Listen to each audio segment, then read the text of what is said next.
पर्दे उठाएंगे अब हम जिंदगी के। उमर आलम सारे एक साथ ही उठा देता हूँ मैं। तो भाई क्या उमर बहुत होशियार है लेकिन उन्हें बातें भूलने की आदत भी है। ये वाकई सच बात है इसमें कि मेरा मेमोरी का बहुत बैड सीन है यार। मतलब प्रोसेसर तेज है, हाँ। रैम कम है। प्रोसेसर भी तेज है, रैम भी ठीक है, लेकिन बहुत कुछ है, बहुत कुछ है जिसकी वजह से वो स्लो हो जाता है। Lot happening in the mind. Lot happening in the mind भी बात मेरे ख्याल से सही नहीं होगा। माइंड तो बड़ा क्लियर है चीज़ों को लेके, बस सही है, लेकिन पता Storage नहीं कम है। हाँ मेरे ख्याल से ये मेरा रैम भी ठीक है, हार्ड डिस्क कम है। अब पकड़ा है ये यार सॉफ्टवेयर सॉल्यूशंस ने। तो इस वजह से जो है मुझे लगता है कि मेरा ना मेमोरी का मुझे नाम नहीं याद रहते बेसिकली। मेरा मेजर मसला ये है कि मैं नाम भूल जाता हूँ। बहुत खतरनाक मसला है। बहुत खतरनाक मसला है। तो मैं इसको खैर कॉप करने का तरीका भी है मेरे पास। मैं जो हूँ हमेशा ये हमारे दोस्त, हमारे भाई, हमारे जिगर, इस तरह करके मैं जो हूँ कवर कर लेता हूँ और वो आगे अक्सर औकात इस तरह भी हुआ है कि मैं मिला हूँ और वो लोग ऐसे आके मिले हैं, यार क्या हाल चाल, कैसे सब सेट। मैंने कहा बिल्कुल ठीक ठाक, मजे में यार, बस जैसे ही वो थोड़ा सा आगे गए हैं तो फिर मैं साथ, यार ये कौन थे, इनका नाम नहीं मुझे याद है। मुझे शक्ल याद रहती है, मुझे नाम याद नहीं रहता। ये एक बहुत मेजर प्रॉब्लम। मैं भी इस ट्रांस से, इस फेज से गुजरा हूँ और मुझसे ना फेक नहीं होता था। तो मैं बड़ा कन्फेशनल इंसान हूँ, तो मैं उनसे ना कन्फेस कर लेता था, सॉरी यार मेरी मेमोरी का मसला, भाई मैं भूल जाता हूँ अपना नाम, हम कहाँ मिले थे। हाँ। तो सामने बड़े, आप जब बहुत नीचे से आते हैं ना तो सामने वाला खुद कहते थे अरे बेचारा बहुत, तो बता भी देते। तो अब मैंने इस तरह कर लिया कि बिला वजह किसी को करके निकल जाओ और बाद में सोचो कौन था, अब हम पूछ लेते हैं। नहीं, मैं जो हूँ, कुछ लोग खुद बता देते हैं कि वो शक्ल उनको पता चल जाता है कि ये बंदा जो है वो प्रोसेस करने की कोशिश कर रहे हैं, कहाँ मुलाकात हुई थी, तो खुद बता देते हैं आपको नहीं याद उस सेट पे फलां सेट पे हमने ये किया था। बहुत अच्छे लोग होते हैं जो बता देते हैं। हाँ, तो कहते हैं, मैंने कहा जी, फिर मुझे अक्सर औकात याद भी आ जाता है कभी-कभी। बहुत नेक लोग होते हैं। एक होते जो पहली भी देते हैं ना, कहाँ मिले थे, अब आप भी देख रहे कहाँ मिले थे यार, नहीं पहचाना भाई। फोन पे मैं बहुत करता हूँ इस तरह से। फोन पे अक्सर मैंने आज तक फोन पे कभी किसी का नाम नहीं पूछा कि आप कौन बात कर रहे हैं। और मोस्टली ये होता है कि पास जो दो फोन है, दूसरे फोन पे नंबर नहीं सेव, नाम नहीं सेव होता उनका, तो फोन आता है तो बात करना चाहिए। भी तो मैं कभी भी किसी से, मुझे आप फोन करेंगे ना, कभी भी आपको ऐसा नहीं लगेगा कि बंदा पहली दफा बात कर। मैं फोन उठा के अस्सलाम वालेकुम, क्या हाल चाल, मैं बिल्कुल ठीक ठाक, आप बताओ क्या हाल चाल, क्या हो रहा है, व्हाट्सअप। तो वो इतना ईजी हो जाते हैं, हाँ भाई इसको पता है, नाम भी सेव है। बात करते खुद ही नाम कहीं ना कहीं आ जाता है, नाम आ जाता है। नहीं तो मुझे याद आ जाता है कि बंदा, ये वाला बंदा बात कर रहा है, आवाज पहचान लेता हूँ मैं।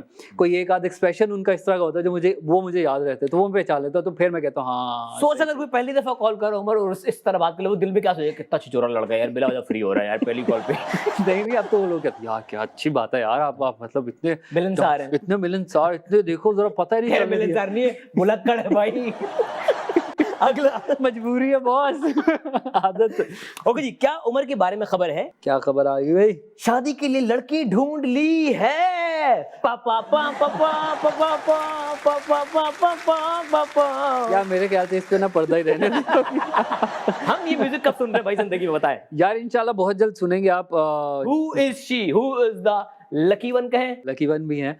काफी टाइम से हमारा जो है माशाल्लाह चीजें चल रही हैं। चीजें में क्या क्या चल रहा है ये बताओ। जान पहचान थी, दोस्ती थी, रिश्तेदारी थी? दोस्ती थी, कोलीग्स थे।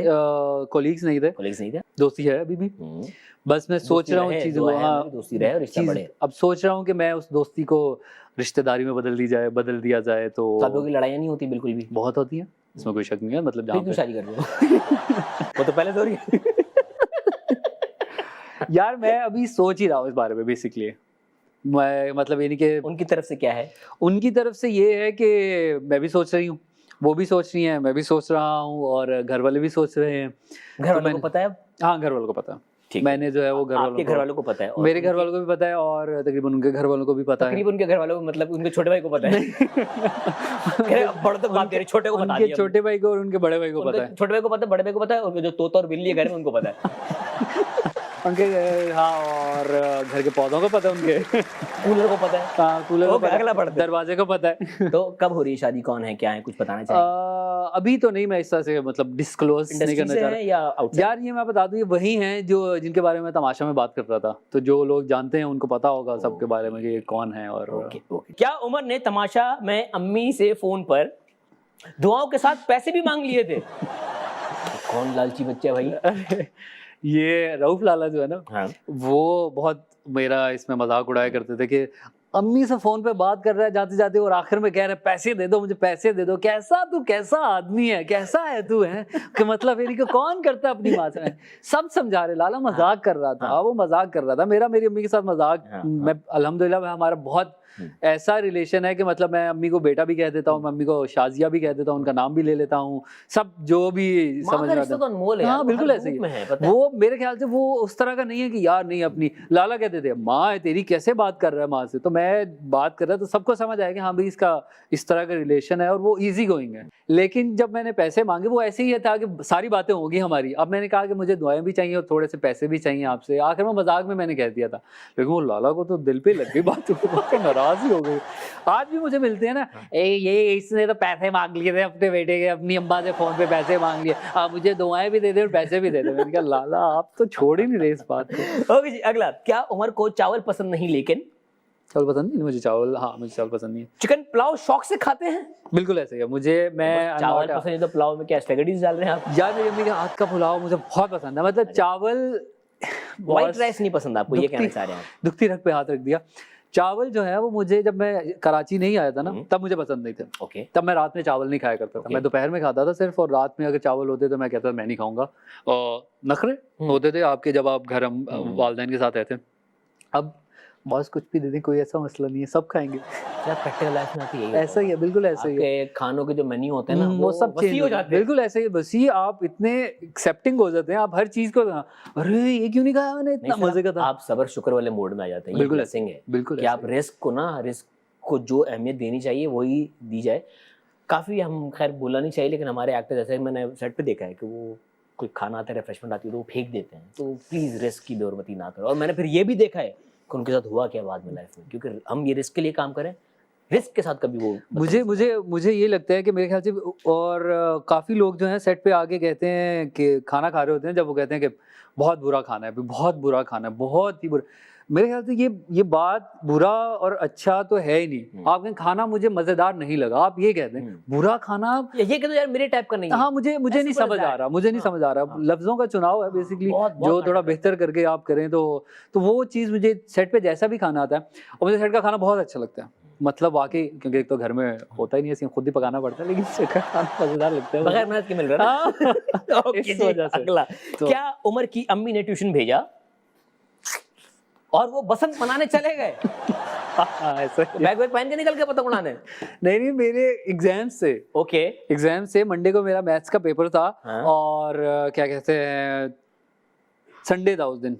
बसंत जो थी हमेशा सैटरडे नाइट और संडे मॉर्निंग पूरा दिन हुआ करती थी। अब संडे को भी मैम ने कहा कि आपने ट्यूशन आना है। यार मेरी भी स्टोरी कैसी है। हाँ, तो मैंने कहा क्यों यार, बसंत है रहने दे। मुझे आता था, मुझे मैथ्स का सब मतलब पता था, मैं अच्छा स्टूडेंट था तब। तो मैंने उन्हें कहा कि प्लीज कल छुट्टी दे दें। नहीं आना है। मैंने कहा ठीक है। बस फिर मैं गया तो ट्यूशन के लिए। अब बस देखता ऊपर देखता जा रहा हूँ, पतंगे उड़ रही हैं। पता ही नहीं चला कब ट्यूशन पास से गुजर गया और मैं आगे कजन के घर चला गया और उनके छत पे पहुंच के मैं बसंत एंजॉय कर रहा हूँ। पूरा एंजॉय की बसंत। शाम हो गई, रात हुई। अब मुझे पता चल गया और अम्मी को भी पता चल गया कि उमर ट्यूशन नहीं गया, क्योंकि मेरे कजन जो थे उन्होंने फोन करके बता दिया उमर हमारे घर आया हुआ है। ठीक है, उन्होंने तो अच्छा किया कि वो परेशान ना हो कि वो कहाँ रह गया इतनी देर तक। अब मैं जब घर गया हूँ तो मुझे पता था कि आज तो भाई बॉस यस वाली होगी मेरी। चप्पल पॉलिश, चप्पल, झाड़ू वाड़ू, डंडा वंडा सब पड़ेगा मुझे। तो मैंने क्या किया, मैंने बहुत क्यूट तरीके से ना, मैंने अपनी कॉपी से एक पेज फाड़ा छोटा सा, उसके ऊपर लिखा अम्मी मुझे माफ कर दें, आइंदा ऐसा कुछ नहीं होगा। दरवाजा लॉक किया और वो नीचे फेंक दिया मैंने। प्लीज मुझे मारिएगा मत। अब मेरी बहन आई दरवाजा खोलने, उन्होंने मतलब दरवाजा खोल के, अब मैं साइड पे भी हो गया ना, दरवाजे साइड से रात आगे को देखे तो मैं नजर ना हूँ। तो वो आई, वो लेके चली गई और वो उन्होंने कहा अम्मी के पास। अम्मी ने कहा ठीक है। फिर अम्मी की तरफ से खत आया गया, आ जाओ बेटा नहीं मारूंगी। मैंने कहा सही है, चलो सही, एक्सेप्ट हो गया। लेकिन जब मैं अंदर गया तो तकरीबन उसमें कुछ सदाकत थी। मार मतलब यानी कि जो जिस लिहाज से मुझे पढ़नी चाहिए थी ना, उस लिहाज से नहीं पढ़ी। बड़ा एचआर वाला जवाब दिया अम्मी ने। हाँ कि बेटा नहीं मारूंगी। और मैं बड़ा डिप्लोमेटिक, हाँ बेटा आ जाओ, कोई बात नहीं मारूंगी। मैं भी चला गया। मैंने जाते सॉरी अम्मी प्लीज, हाँ कोई बात नहीं, आ जा ठपा। आ जा। मैं सर बस एक ही मार के, आइंदा ऐसे नहीं करना। था। तो अब बैठो और पेपर की तैयारी करो। पेपर आता है मुझे सारा, कल अच्छा होगा पेपर। खैर, लेकिन ये एक मज़ेदार मेरा किस्सा ये था कि जो खत भेजने वाला आइडिया आया था ना मुझे, उसी टाइम पे इम्प्रोवाइज़ किया मैंने फ़ौरन से, कि मुझे समझ नहीं आ रहा था कि कैसे बचूँ। ये भाई ज़िंदगी में मुझे लग रहा है कि ये हमारी भाभी से भी कभी नाराज़ होगा ना तो नीचे-नीचे से खत भेजा करेगा। अब तो ऐसे मैसेज आ गया, हाँ प्लीज़ माफ़ कर देना, दरवाज़ा खोल देना, बाहर सोफे पे सो जाऊँगा मैं। यार बाकी लकी भाई।